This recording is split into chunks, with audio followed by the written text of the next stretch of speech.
Hello दोस्तों, आशा करता हूँ कि आप लोग अच्छे होंगे।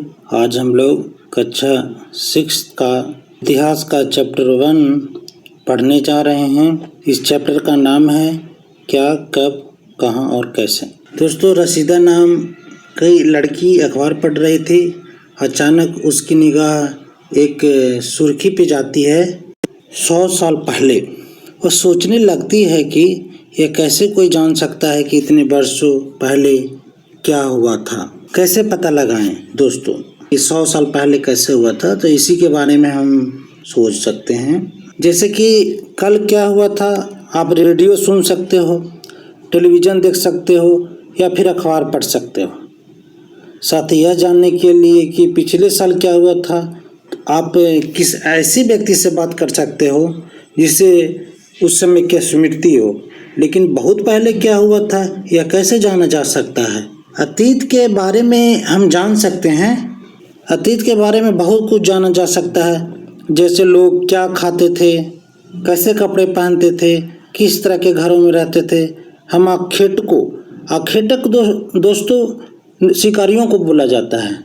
पशुपालकों, कृषकों, शासकों, व्यापारियों, पुरोहितों, शिल्पकारों, कलाकारों, संगीतकारों या फिर वैज्ञानिकों के जीवन के बारे में जानकारियां हासिल कर सकते हैं।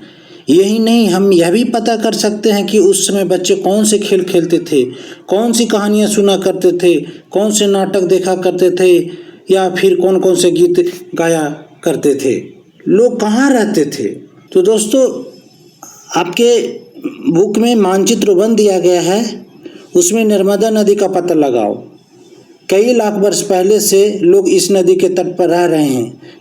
यहाँ रहने वाले आरंभिक लोगों में से कुछ कुशल संग्राहक थे जो आसपास के जंगलों की विशाल क्षमता से परिचित थे। अपने भोजन के लिए जड़ों, फलों और जंगल के अन्य उत्पादों का यहीं से संग्रह किया करते थे। वे जानवरों का शिकार भी करते थे। दोस्तों, अब आप उत्तर पश्चिम की सुलेमान और किरथर पहाड़ियों का पता लगाओ। इसी क्षेत्र में कुछ ऐसे स्थान हैं जहां लगभग 8000 वर्ष पूर्व स्त्री पुरुषों ने सबसे पहले गेहूं और जौ जैसी फसलों का उपजाना आरंभ किया। उन्होंने भेड़, बकरी और गाय बैल जैसे पशुओं को पालतू बनाना शुरू किया। ये लोग गांव में रहते थे। उत्तर पूर्व में गारो तथा मध्य भारत में विंध्य पहाड़ियों का पता लगाओ। ये कुछ अन्य ऐसे क्षेत्र थे जहां कृषि का विकास हुआ, जहां सबसे पहले चावल उपजाया गया। वे स्थान विंध्य के उत्तर में स्थित थे। दोस्तों, तो जो हमने अभी पढ़ा उसमें जो हमारा डिस्कशन का पॉइंट था, जो स्थान था, वो था किरथर था, सुलेमान था, गारो पहाड़ियाँ के बारे में पढ़ा और विंध्य नर्मदा नदी के बारे में पढ़ा। दोस्तों, अभी जो ऊपर हम पढ़े इसी के बारे में पढ़े। दोस्तों, जो हमारा मानचित्र 1 है यही है। मानचित्र पर सिंधु तथा इसकी सहायक नदियों का पता लगाने का प्रयास करो। सहायक नदियां उन्हें कहते हैं जो एक बड़ी नदी में मिल जाती है। आपके माइंड में ये क्वेश्चन आएगा फ्रेंड कि सहायक नदियां किसे कहते हैं। तो सहायक नदियां उस नदी को कहा जाता है जो एक बड़ी नदी में मिल जाता है, तो उसको सहायक नदियां कहा जाता है। लगभग 4700 वर्ष पूर्व इन्हीं नदियों के किनारे कुछ आरंभिक नगर फले फूले। गंगा व इसकी सहायक नदियों के किनारे तथा समुद्र तटीय इलाकों में नगरों का विकास लगभग 2500 वर्ष पूर्व हुआ। जो सिंधु नदी है और उसके सहायक नदियां हैं, उसके आसपास में नगर का विकास हुआ, जो कि 4700 वर्ष पहले हुआ। लेकिन जो गंगा नदी है और इसकी सहायक नदियां हैं, इसके आसपास जो नगर का विकास हुआ 2500 वर्ष पहले हुआ। और समुद्री किनारे भी जो नगर का विकास हुआ वो 2500 वर्ष पहले हुआ।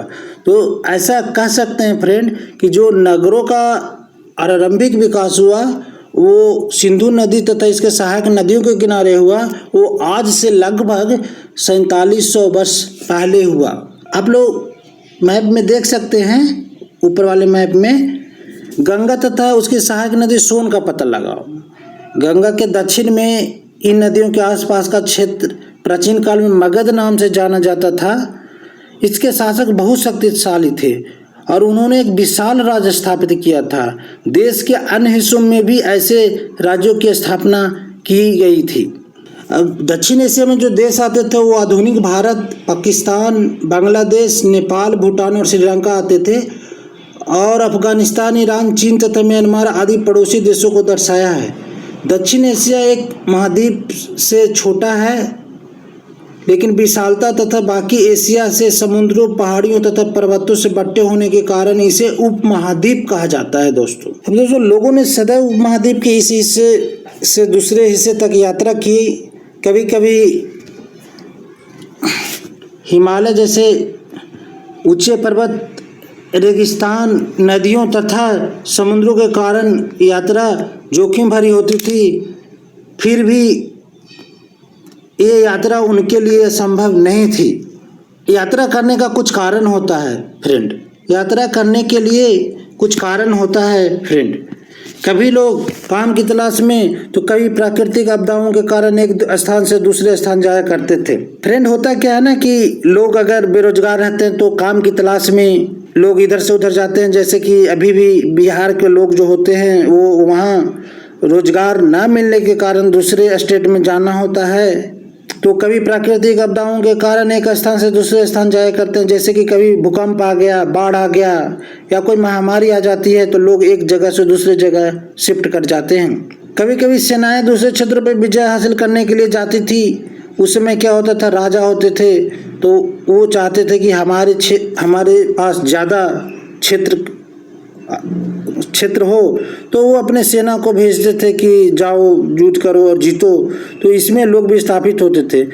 इसके अतिरिक्त व्यापारी कभी काफिले में तो कभी जहाज़ों में अपने साथ मूल्यवान वस्तुएं लेकर एक स्थान से दूसरे स्थान जाते थे। धार्मिक गुरु लोगों को शिक्षा और सलाह देते हुए एक गांव से दूसरे गांव तथा एक कस्बे से दूसरे कस्बे जाया करते थे।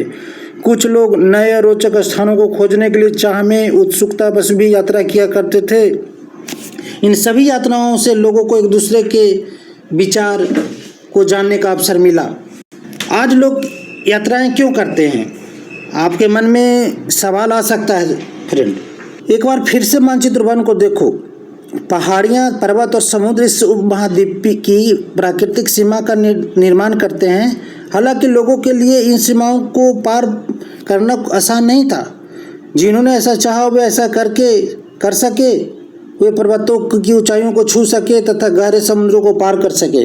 उपमहाद्वीप के बाहर से भी बहुत लोग यहाँ आए और यहीं बस गए। लोगों के इस आवागमन ने हमारी संस्कृति को समृद्ध किया। दोस्तों